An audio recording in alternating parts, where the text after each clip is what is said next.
Welcome, friends, to the final part of our journey together. So far, we've explored the scale, causes, and deep implications of youth underemployment across much of the world. Today, we turn to the heart of the matter: what can be done? This is where conviction meets action. In this session, we'll walk through practical, field-tested interventions that churches and Christian NGOs can put into practice. From digital skills training and entrepreneurship to mentorship and prayer, we'll explore how faith can inspire meaningful solutions. Let's dive in. Let's begin by imagining a difficult global shift, what we might call a deglobalization shock scenario. This would feel like a step backward. Picture this: a major geopolitical and economic crisis unfolds in the mid-2020s. Global trade slows. International investment shrinks. Perhaps this is triggered by rising tensions between great powers, or even a major conflict. Or maybe the internet and global financial systems begin to fracture, leading to widespread economic uncertainty.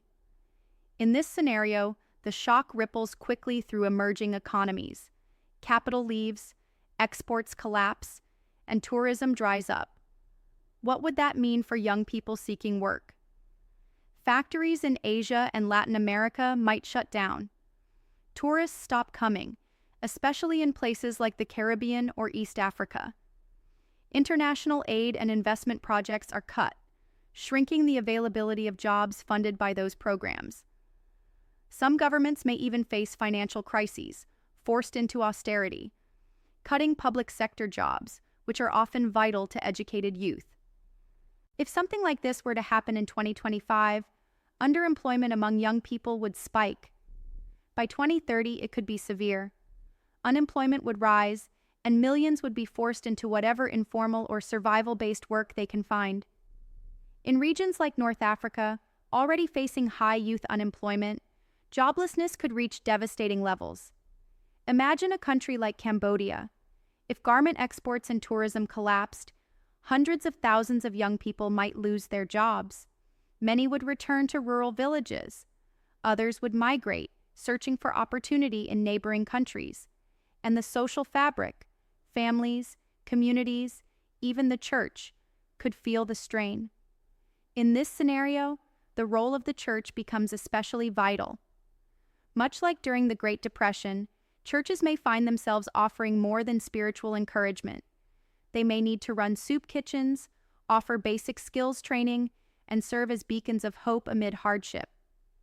Youth ministries would have to speak to both the soul and the stomach, to offer prayer, but also job leads. It would be a time of radical solidarity, of standing with the suffering in love. Now, let's take a moment to compare this with other possible futures.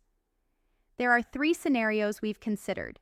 The baseline: a modest improvement in underemployment, but millions still left behind. AI acceleration: as technology races ahead, job opportunities lag, especially for the unskilled. Deglobalization: economic shock causes underemployment to spike, with only partial recovery by 2035. Here's a quick summary of how the world might look by 2035 under each scenario.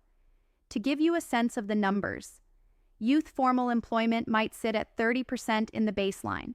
It drops to 25% in an AI-driven world and 27% in the deglobalization shock. Unemployment could rise from 12% in the baseline to 15% with AI and 18% in the shock. Informal work would increase from 60% baseline to 65% or 70% depending on the scenario. And extreme working poverty, it might climb from 20% to 30%. These are just estimates, but they paint a clear picture. Both the AI and deglobalization futures leave more young people struggling to find stable, meaningful work. To view the full table comparing these scenarios, see the link in the description. So, what does this mean for us, especially those in ministry? It means resilience and flexibility are key. What works today might not work tomorrow. A vocational training center that thrives under normal conditions might need to shift focus if AI makes some jobs obsolete, or if economic shocks change what skills are valuable. And that brings us to a core reminder. No matter what happens in the world, the role of the church remains constant. In an AI world, we affirm the identity of young people beyond job titles. In a fragmented world, local churches may be the glue that holds communities together. Let's now explore how these insights translate into strategic implications for Christian missions and NGOs. First, we must recognize youth underemployment is not just an economic issue, it's a mission issue. Across Africa, Asia, and Latin America, churches and ministries are already seeing the fallout. Young people without purpose, families burdened by unemployment, communities struggling with crime or hopelessness. So how should we respond? Let's walk through 5 mission-oriented principles that can guide us. 1. Holistic mission and human dignity. Christianity affirms that every person is made in God's image, with talents and purpose. When millions of youth are left idle, it's not just inefficient, it's unjust. A truly holistic mission will integrate livelihoods, skills training, job placement, or entrepreneurship into discipleship and evangelism.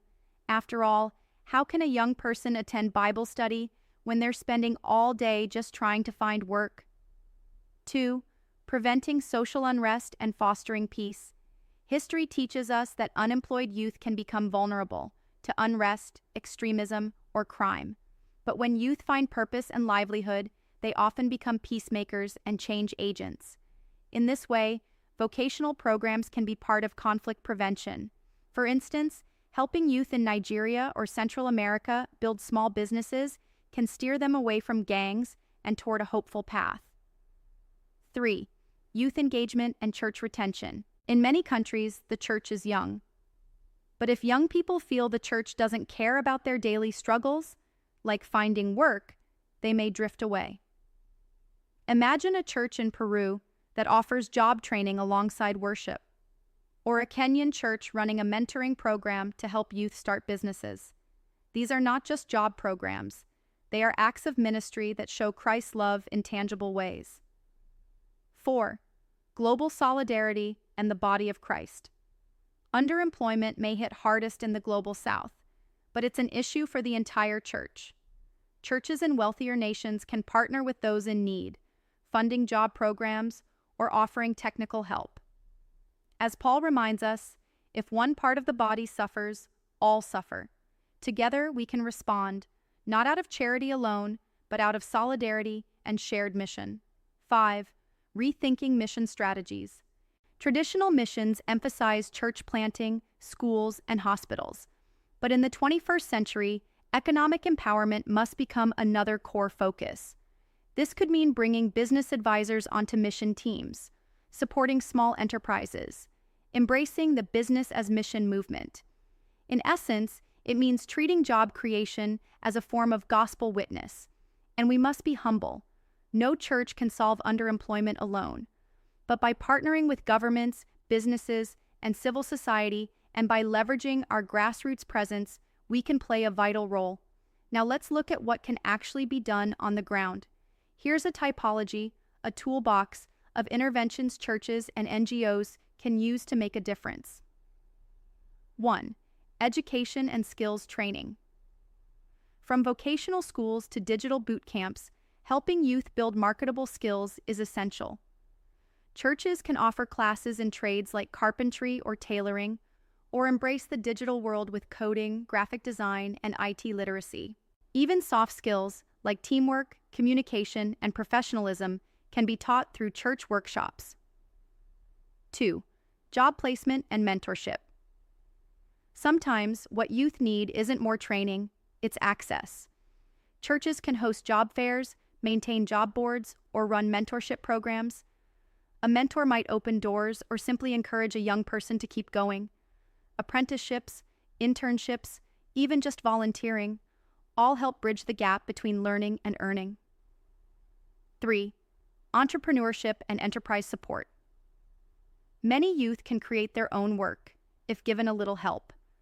Think of microloans or startup grants, or a church incubator that helps youth run small co-ops in agriculture or tech. Business as Mission takes this further, launching small businesses with both a profit goal and a kingdom purpose. 4. Advocacy and systems change. The church has a moral voice. We can speak against corruption, push for youth-friendly policies, and call for fairness in hiring. We can also prepare youth who migrate, making sure they know their rights and stay connected to church networks abroad. Diaspora believers, in turn, can invest back into home communities. 5. Psychosocial and spiritual support. Let's not forget the heart. Long-term unemployment wears down the spirit. Churches can offer counseling, identity-affirming discipleship, and community service projects. Peer groups within the church can offer prayer, encouragement, and practical help. And when all these tools are used together, training, mentorship, spiritual care, the results are more powerful. Programs that combine practical support with spiritual grounding tend to make the deepest impact. And finally, we must not forget prayer. It may seem intangible, but prayer is vital. Pray for wisdom. Pray for youth. Pray for transformed economies and communities.